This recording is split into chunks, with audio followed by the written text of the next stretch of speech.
Chapter 2. The Prince's Party. Her godmother, a fairy, saw Cinderella in tears. She asked her, "What is the matter, my dear child?" I wish I could. She was not able to finish her sentence. Her godmother knew what Cinderella wished for. "You want to go to the party, don't you?"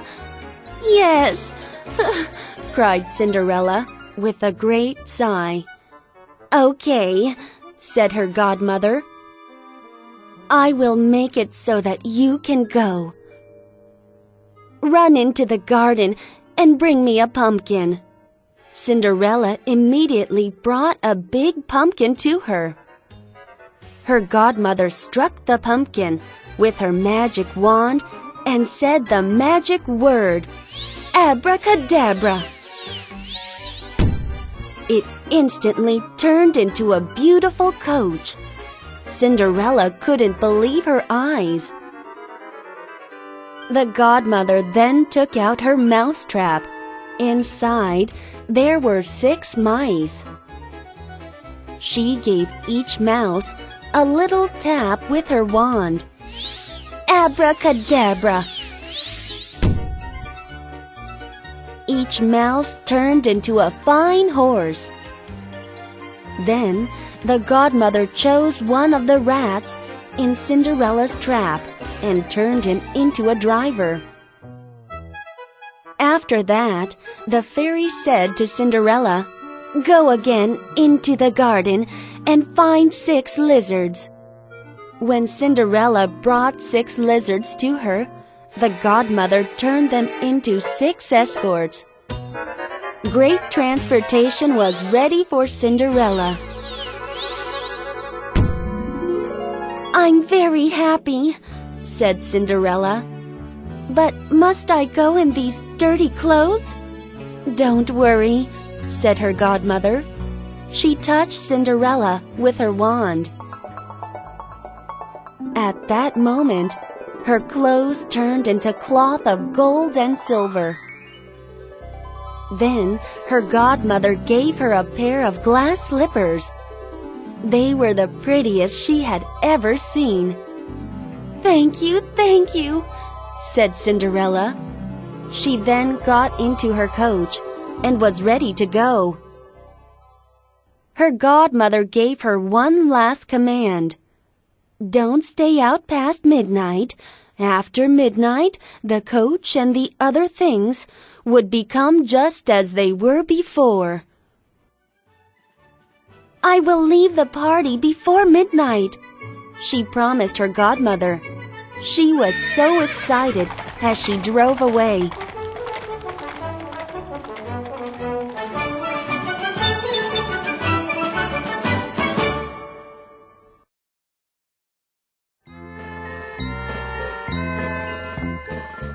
The prince was told that a great princess had arrived. He ran out to meet her. He gave her his hand as she stepped down from the coach. He led her into the party with all the other guests. Everyone became silent and stopped dancing. Nothing could be heard but people whispering, "How beautiful she is!" Even the king could not stop watching her.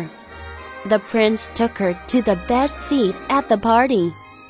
Afterwards, they went to dance. She was the best dancer at the party. All of the guests admired her. A delicious meal was served, but the prince could not eat. He was too busy looking at the beautiful princess. Cinderella went and sat down by her sisters. She was very kind to them. She shared her food with them. After a while, Cinderella heard the clock strike 11:45. She politely said goodbye and hurried away as fast as she could.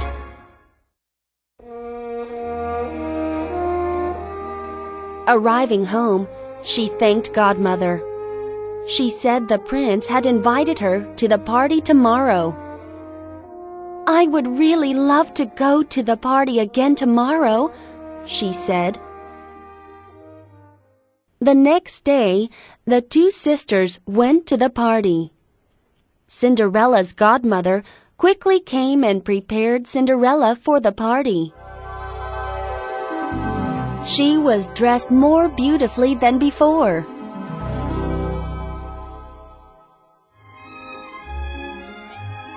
At the party, the prince was always by Cinderella's side. Cinderella enjoyed every moment at the party.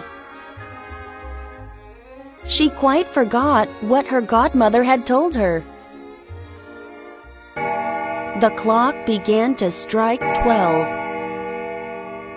She jumped up and ran away. The prince followed, but could not catch her. She ran so fast that one of her glass slippers fell off her foot. She didn't have time to go back. She had to leave it behind. The prince picked it up most carefully.